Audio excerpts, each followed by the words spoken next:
അടുത്ത ഒരു അടിപൊളി ക്വസ്റ്റ്യൻ ആണ്, ഒരു ഗ്രാഫാണ്. അപ്പോൾ അതിനകത്ത് ഒന്നുകിൽ ഗ്രാഫ് വരയ്ക്കാൻ ചോദിക്കും, അല്ലാന്നുണ്ടെങ്കിൽ ആ ഗ്രാഫിനെ ബേസ് ചെയ്തിട്ടുള്ള ക്വസ്റ്റ്യൻസ് ചോദിക്കും. കമ്പൽസറിയാണ്, അപ്പോൾ അതുകൊണ്ട് സൂക്ഷിച്ചിരിക്കുക. അപ്പം നമ്മളിവിടെ വരയ്ക്കുന്ന ഗ്രാഫിൽ binding energy per nucleon Y ആക്സിസിലും മാസ് നമ്പർ X ആക്സിസിലും വെച്ചിട്ട് ഒരു ഗ്രാഫ് വരയ്ക്കുകയാണ്. ഓക്കെ, ബൈൻഡിങ് എനർജി നമ്മൾ കഴിഞ്ഞ ദിവസം പറഞ്ഞതാണ്. ബൈൻഡിങ് എനർജിയെ ടോട്ടൽ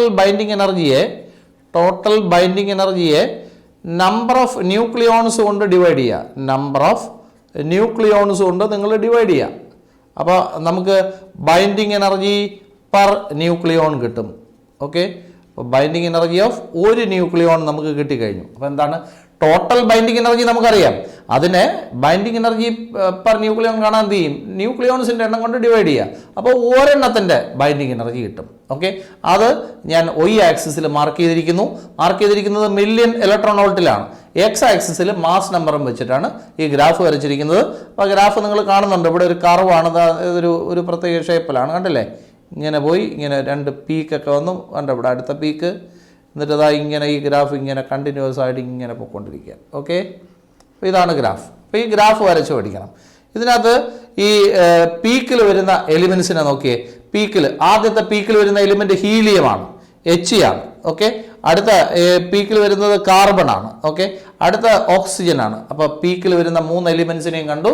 അപ്പോൾ അതേതൊന്ന് മാർക്ക് ചെയ്ത് വെച്ചോണം. പിന്നെ ഇതിൻ്റെ ഏറ്റവും മേളിൽ വരുന്നത് നോക്കിയേ, ഇവിടെ അയണിനെ നിങ്ങൾ കാണുന്നുണ്ട്.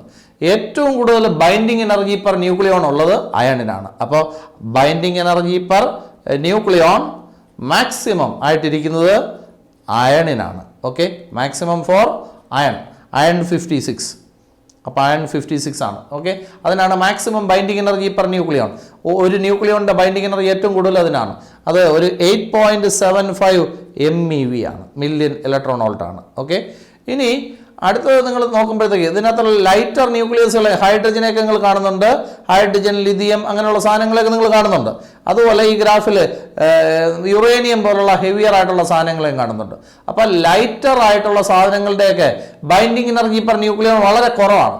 അതുപോലെ ഹെവിയർ ആയിട്ടുള്ളതിൻ്റെയും ബൈൻഡിങ് എനർജി പെർ ന്യൂക്ലിയോൺ കുറവാണ്. അപ്പോൾ നമ്മൾ ലൈറ്റർ ആയാലും അതുപോലെ ഹെവിയർ ആയിട്ടുള്ള സാധനങ്ങളായാലും ബൈൻഡിങ് എനർജി പെർ ന്യൂക്ലിയോൺ എന്ന് പറയുന്നത് സ്മോൾ ആണ്.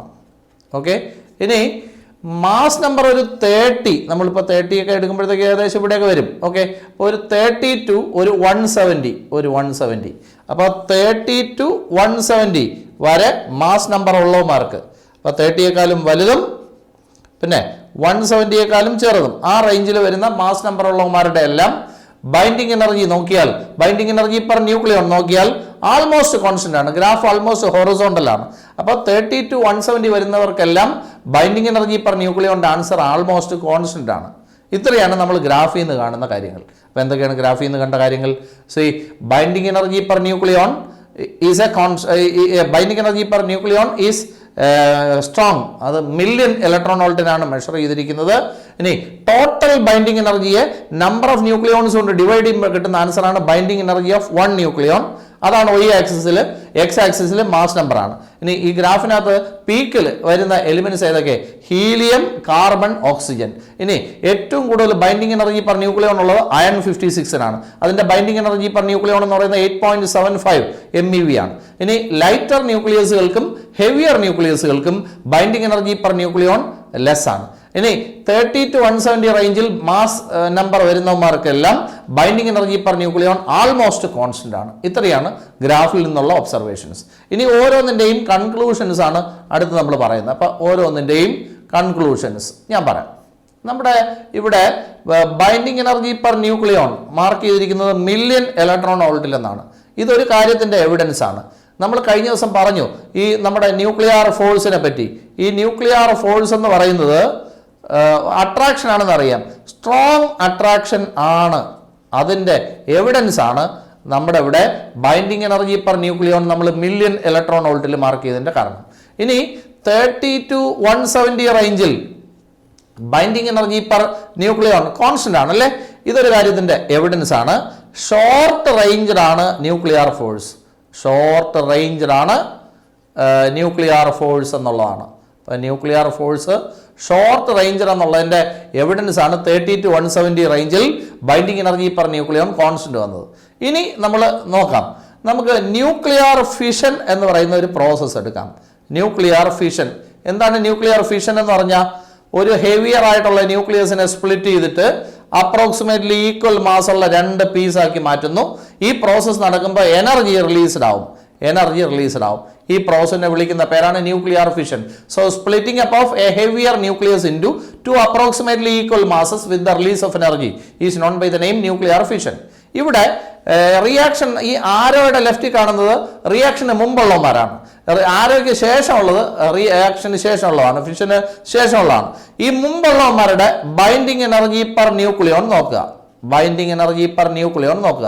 ശേഷമുള്ളവന്മാരുടെയും ബൈൻഡിങ് എനർജി പെർ ന്യൂക്ലിയോൺ നോക്കിക്കഴിഞ്ഞാൽ നമുക്ക് മനസ്സിലാവുന്നത് binding energy per nucleon initial സിസ്റ്റത്തിൻ്റെത് ലെസ് ആണ്. ഓക്കെ, ഫൈനൽ സിസ്റ്റത്തിൻ്റെത് മോർ ആണ്. അതായത് ഫൈനൽ സിസ്റ്റത്തിൽ ഓരോ ന്യൂക്ലിയോണിൻ്റെയും ബൈൻഡിങ് എനർജി പെർ ന്യൂക്ലിയോൺ ഭയങ്കര കൂടുതൽ. അപ്പോൾ ഓരോ ന്യൂക്ലിയോണും നല്ല അടിപൊളിയായിട്ട് ഹെൽഡ് ടുഗദർ ആണ് എന്നാണ് ഇതിൻ്റെ മീനിങ്. ഓക്കെ, അപ്പോൾ ഈ പ്രോസസ്സിൽ ഇനിഷ്യൽ സിസ്റ്റത്തിൻ്റെ ബൈൻഡിങ് എനർജിയെക്കാളും കൂടുതലാണ് ശേഷമുള്ളത്. അപ്പോൾ ഇതിൻ്റെ അർത്ഥം ശേഷം എനർജി കൂടുന്നു എന്നാണ്. അതാണ് ഈ റിയാക്ഷനിൽ എനർജി റിലീസ് ചെയ്യാനുള്ള കാരണം. അപ്പോൾ ഞാനിപ്പോൾ പറഞ്ഞത് ന്യൂക്ലിയർ ഫിഷൻ സമയത്ത് എനർജി റിലീസ് ചെയ്യാനുള്ള കാരണം ബൈൻഡിങ് എനർജി കർവിനെ ബേസ് ചെയ്ത് എക്സ്പ്ലെയിൻ ചെയ്തതാണ്. നല്ലൊരു ക്വസ്റ്റൻ ആണ്. അപ്പോൾ ആദ്യം എന്താണ് ന്യൂക്ലിയർ ഫിഷൻ എന്ന് പറയണം. എന്താണ്? Splitting up of a heavier nucleus into 2 approximately equal masses with the release of energy is known by the name nuclear fission. Okay, binding energy per nucleon of initial system is less. Binding energy per nucleon of final system is more. That is, in the final system, nucleons are held together strongly. That is, in this process, energy should release. So this is a reason why we get energy from nuclear fission. Once again, I will explain. So the splitting up of a heavier nucleus into 2 approximately equal masses with the release of energy is known as nuclear fission. The binding energy per nucleon of final system is more than that of initial system. That is, in the final system, nucleons are held together strongly. This is a reason why we get energy from nuclear fission. ഇനി അടുത്ത ഇതുപോലത്തെ വേറൊരു പ്രോസസ്സാണ് nuclear fusion. നിങ്ങൾ കേട്ട് കാണും nuclear fusion. എന്താണ് nuclear fusion എന്ന് പറഞ്ഞാൽ? 2 അതിൽ കൂടുതലോ ലൈറ്റർ ന്യൂക്ലിയസുകളെ ചേർത്തിട്ട് ഒരു ഹെവിയർ ന്യൂക്ലിയസ് ഉണ്ടാക്കുന്ന പരിപാടി. അതിനെ വിളിക്കുന്ന പേരാണ് ന്യൂക്ലിയർ ഫ്യൂഷൻ. ഇവിടെയും നമ്മൾ ബൈൻഡിങ് എനർജി പെർ ന്യൂക്ലിയോൺ കണ്ടുപിടിക്കുന്നു. ബൈൻഡിങ് എനർജി പെർ ന്യൂക്ലിയോൺ ആദ്യമുള്ളവന്മാരുടെ ഈ ആരോയുടെ ലെഫ്റ്റിലുള്ളവന്മാരുടെ നോക്കുന്നു, ആരോയ്ക്ക് ശേഷമുള്ളത് നോക്കുന്നു. ലെഫ്റ്റിലുള്ളതിൻ്റെത് ലെസ്സും ഇനി ശേഷമുള്ളതിൻ്റെത് മോറും ആയിരിക്കും. അപ്പോൾ in the final system each nucleon is held together strongly. അപ്പോൾ നേരത്തെ പോലെ ഈ റിയാക്ഷൻ നടക്കുമ്പോഴും എന്ത് റിലീസ് ചെയ്യണം? എനർജി റിലീസ് ചെയ്യണം. ഇപ്പം ഞാൻ എക്സ്പ്ലെയിൻ ചെയ്ത് ന്യൂക്ലിയർ ഫ്യൂഷൻ സമയത്ത് എനർജി എങ്ങനെ റിലീസ് ചെയ്യുന്നു എന്ന് ബൈൻഡിങ് എനർജി കർവിനെ ബേസ് ചെയ്ത് പറഞ്ഞാണ്. എന്താണ്?